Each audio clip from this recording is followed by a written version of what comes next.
Welcome back to another episode of Innovation Minutes Live. I am Dan Gonzalez, and I'm joined by my co-host, Anna Akbari.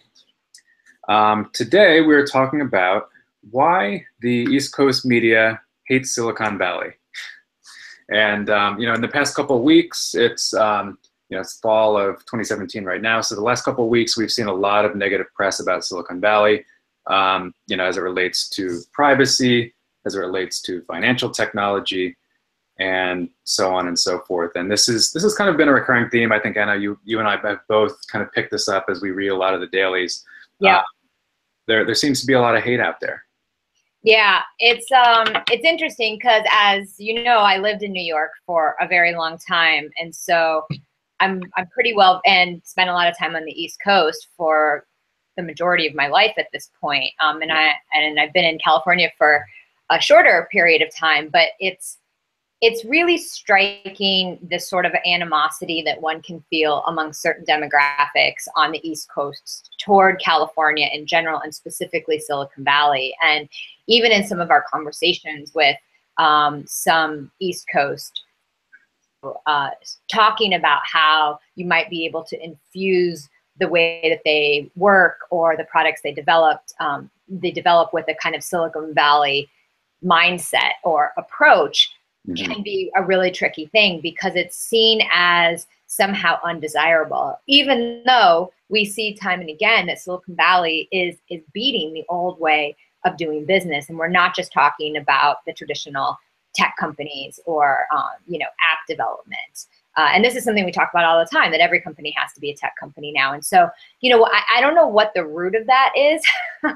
We can unpack that for a while, I think, but it definitely exists in general from a cultural perspective, and very specifically when it comes to thinking about how Silicon Valley operates, and I don't know, finding it almost threatening. Yeah, and I think, and we've talked about this, but I think that the nature of it is that Silicon Valley maintains this very open culture, and I think you could argue that there are Silicon Valley companies that originated in Silicon Valley which are no longer as open as they should be. The Facebooks, the Googles, the Apples, to some extent, they're kind of growing away from that core that made them innovators in the first place. And I think that's people, when these media outlets talk about Silicon Valley, they talk about the big three or the big five or whatever it is. Yeah. And I think it gives an unfair representation to the rest of the Valley and what's actually happening out here in terms of innovation and the open culture.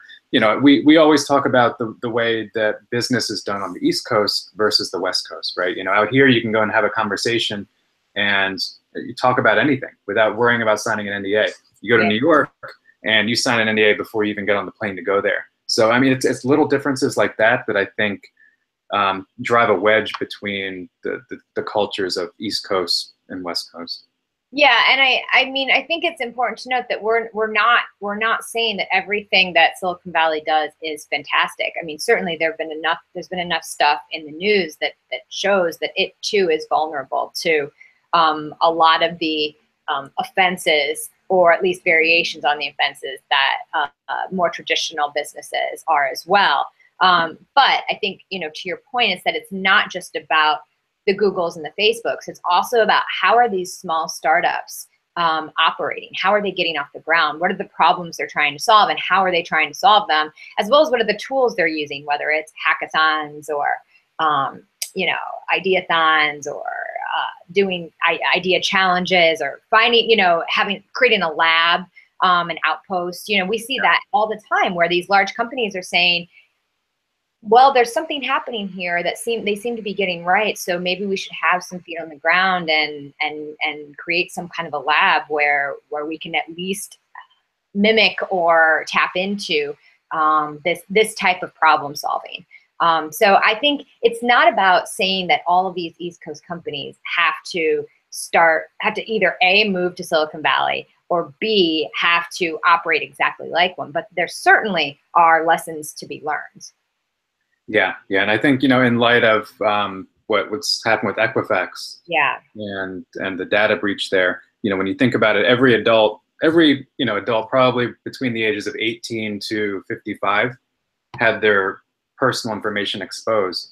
And somebody at some point in time thought that it was a great idea to centralize all this in a database. Mm-hmm. And number two, they didn't ask anybody's permission. You know, you and I have no recourse for this. Equifax is still going to be around. A couple of people are going to get fired. They may get fined, but there's still this company, and by the way, two others just like it, that collect all of our personal information, you know, whether we like it or not. You know, you can contrast that to Facebook or Google, but at least with Facebook or Google, we have a choice, right? Yeah. You can have an account, you sign and agree to the terms of service. So that's, you know, it's a small difference, and people may not even realize that they're doing that, but the fact is that it's there, and you don't have to allow them to keep your data. Whereas somebody like Equifax or TransUnion, or I forget the third one, Experian, you know, you don't have a choice. They rule our lives, and you know, now our lives are out in the open. And I was actually just reading that you can purchase somebody's entire identity for between $10 and $40. So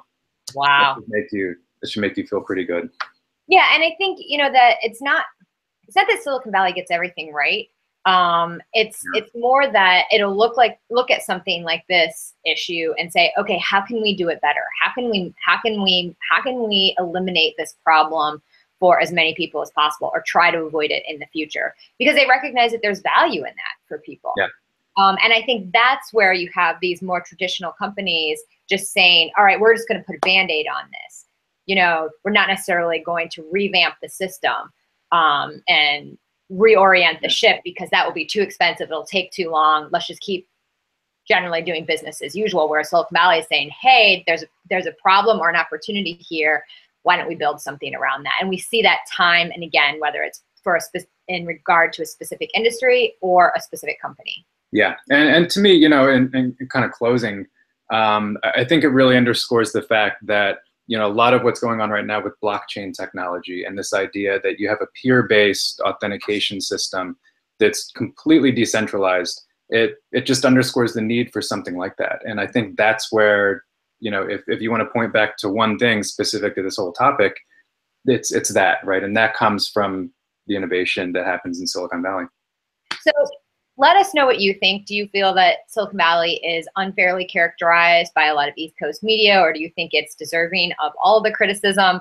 And what are your views in terms of Silicon Valley mindset kind of infiltrating and becoming a bigger part of some of these more traditional organizations and industries? Please find us in the comments and let us know what you think, and we'll see you next week.